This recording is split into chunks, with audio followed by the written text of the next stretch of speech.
قرآن مجید کی جو آیہ کریمہ میں نے تلاوت کی ہے نا، سورہ آل عمران آیت نمبر 181 کا ابتدائی حصہ ہے۔ فرمایا لقد سمع اللہ قول الذین قالوا ان اللہ فقیر ونحن اغنیاء۔ فرمایا بے شک اللہ نے سن لیا ہے جن لوگوں نے یہ کہا ہے کہ اللہ فقیر ہے اور ہم غنی ہیں، معاذ اللہ، اللہ نے سن لیا ہے۔ یہ سورہ آل عمران ہے۔ ذرا اس کی جو شان نزول ہے اس کی طرف آئیے گا۔ حضرت صدیق اکبر رضی اللہ تعالیٰ عنہ گزر رہے تھے تو یہودیوں کا بڑا رہنما، مقتدیٰ، بڑا عالم، تورات انجیل جاننے والا، وہ نہ بیٹھ کے یہودیوں کو کچھ پڑھا رہا تھا، سکھا رہا تھا۔ تو حضرت صدیق اکبر توحید پرست، عقیدے کے پختہ، راسخ العقیدہ مسلمان اس کے قریب سے گزرے تو فرمانے لگے، اس کا نام فنحاس تھا، کہنے لگے او فنحاس، تجھے بھی پتہ ہے، تیری تورات میں بھی لکھا ہے، تیری کتابیں بھی جانتی ہیں کہ سچ وہی ہے جو میرے محبوب کریم علیہ السلام ارشاد فرماتے ہیں، جو سید عالم صلی اللہ علیہ وسلم بتاتے ہیں وہ سچ ہے، تجھے پتہ ہے، تو ان لوگوں کو توحید کی دعوت کیوں نہیں دیتا؟ یہ پھر شرک میں، بت پرستی میں، کفر کی طرف بڑھتے جا رہے ہیں۔ ان کو پیغام توحید دے، یہ اللہ تبارک و تعالیٰ کی عبادت کرے، اس مالک کی جس نے میرے نبی پاک کو اپنا رسول بنا دیا، اس طرف ان کی رغبت دے۔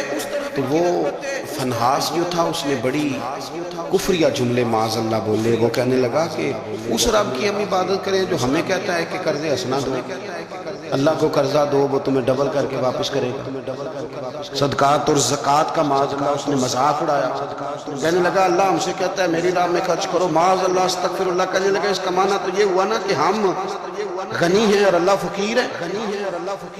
ہر سوال کے جواب میں دلیل نہیں ہوتی، کچھ لوگ جو ہوتے ہیں ان کا علاج کچھ اور بھی ہوتا ہے۔ جب اس نے رب کی شان کے بارے میں یہ بات کی نا تو حضرت صدیق اکبر نے پھر ایک زور کا تماچا اس کے منہ پہ مارا، ایک تھپڑ مارا، ایک سیٹ تے پکڑا کوار گندر لذی اور بھی بوٹیاں جانے، ایک لگائی زور سے اس کے منہ پہ، اور جب دھڑام سے گرا نا، دیکھیں نا تھوڑے دن پہلے یہ ہمارے جنوبی پنجاب میں کیا تماشا لگا ہے، قبر کے گرد لوگ گھوم رہے اور کہہ رہے ہیں لبیک اللہم لبیک۔ کیا ہمیں غصہ نہیں آتا ان چیزوں پہ؟ ہمیں جلال نہیں آتا؟ اس طرح اسلامی شاعر کا مذاق اڑایا جائے گا، شرم نہیں آتی ان لوگوں کو؟ عقیدہ توحید کے معاملے میں ہمیں غیرت مند ہونا چاہیے۔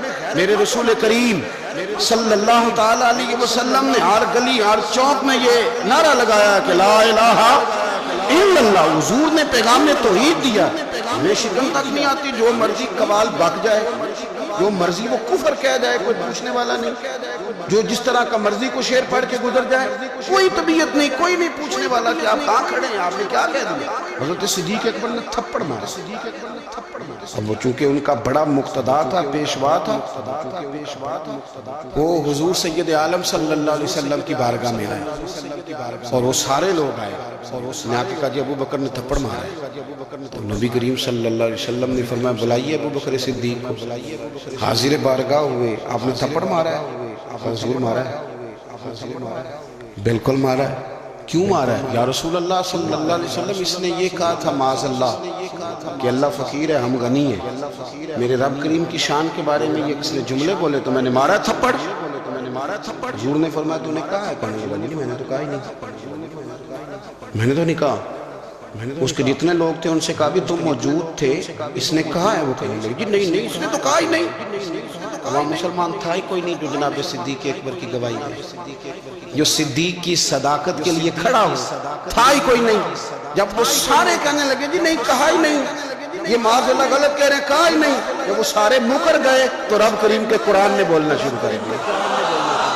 یہودی مکر گئے اور جناب صدیق اکبر کی گواہی جب بندوں میں سے کوئی دینے والا نہ رہا تو مالک نے فرمایا میں جو گواہ ہوں ابو بکر صدیق، میں جو گواہ ہوں لقد سمع اللہ قول الذین قالوا ان اللہ فقیر ونحن اغنیاء۔ فرمایا کسی مسلمان نے سنا یا نہیں سنا، اللہ نے سن لیا ہے، اللہ نے سنا ہے اس کے قول کو جس نے کہا کہ اللہ فقیر ہے اور ہم غنی ہیں، قربان جائیں اس شخص کی عظمت کا کیا کہنا جس کی گواہیاں میرا رب کریم عطا فرمائے۔ وہ اتنے بڑے آدمی بیاں ہو کس زبان سے مرتبہ صدیق اکبر کا کہ محبوب خدا محبوب ہے صدیق اکبر، اتنی بڑی شخصیت، رب نے فرمایا کہ کسی مومن نے سنا نہیں سنا، اللہ نے تو سنا ہے نا، اللہ نے سن لیا، انہوں نے کہا ہے۔ گویا مالک نے فرمایا یہ سارے جھوٹے ہیں، میرے محبوب کا صدیق سچا ہے، یہ سچے ہیں جناب صدیق اکبر۔ اور پھر یہ آیت ہمیں لے گئی پھر وہ غار ثور، وہ غار ثور جہاں کافر آ گئے تھے نا، بالکل غار کے دروازے پہ، اور درمیان میں دیوار کون سی تھی؟ مکڑی کا جالا، کبوتری کے انڈے۔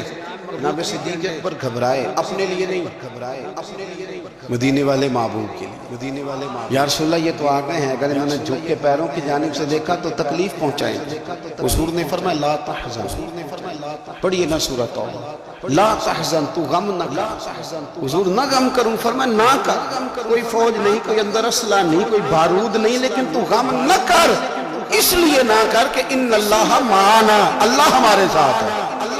جن کے ساتھ اللہ ہو انہیں غم نہیں ہوتا۔ مجھے کسی شخص نے کہا کہ کسی کو ولی دیکھنا ہو تو علامت کیا ہے؟ میں نے کہا ولی کو غم ہوتا ہے، پر اللہ رسول کا، اپنی آخرت کا۔ لیکن اگر تم کبھی دیکھو نا کہ دنیا داروں سے تھوڑا غمگین ہو رہا ہے تو ولی ہے ہی نہیں۔ اگر وہ یہ دیکھ رہے ہیں نا بندے نہ ادھر ادھر ہو جائیں تو ولی کی تو علامت یہ ہے کہ الا ان اولیاء اللہ لا خوف علیہم ولا ہم یحزنون، انہیں کوئی غم اور خوف۔ تو یہ تو قرآن نے بیان کیا ہے کہ وہ خوف زدہ کرے جس نے جو کرنا ہے، وہ خوف زدہ کیوں؟ کہ اولیاء اللہ، اللہ کے دوست ہیں، اللہ کا دوست بندوں کا غم رکھتا نہیں۔ حضرت صدیق اکبر رضی اللہ تعالیٰ عنہ وہ ہستی ہیں کہ جن کی گواہیاں میرا رب کریم ارشاد فرماتا ہے۔ پھر آپ غور کریں اس بات پر، یہاں سے جو بات ثابت ہوتی ہے وہ یہ ہے کہ سچ بول دیں، سچے بن جائیں، سچ کے لیے کھڑے ہو جائیں۔ بندہ کوئی مدد کے لیے آئے نہ آئے، رب ضرور مدد فرمائے، وہ اپنے کرم سے مددگار بنے گا، سچ کے لیے کھڑے ہو۔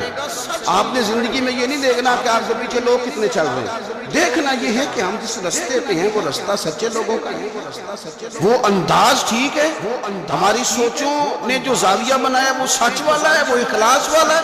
اگر آپ للہیت والے ہیں تو چلتے رہیں چلتے رہیں چلتے رہیں۔ گھوڑا جب دوڑتا ہے نا تو کبھی کبھی جھاڑیاں بھی اس کے پیروں پہ آئی جاتی ہیں، لیکن شرط یہ ہے کہ وہ دوڑتا رہے، منزل اس کی ٹھیک ہو، دوڑتا رہے۔ وہ اگر جھاڑیاں کبھی پیروں کو لگ جائیں گی تو پھر اتر بھی جائیں گی، لیکن اس کا کام یہ ہے کہ وہ دوڑے، چلتے رہیں اور حق کو نہ چھوڑیں۔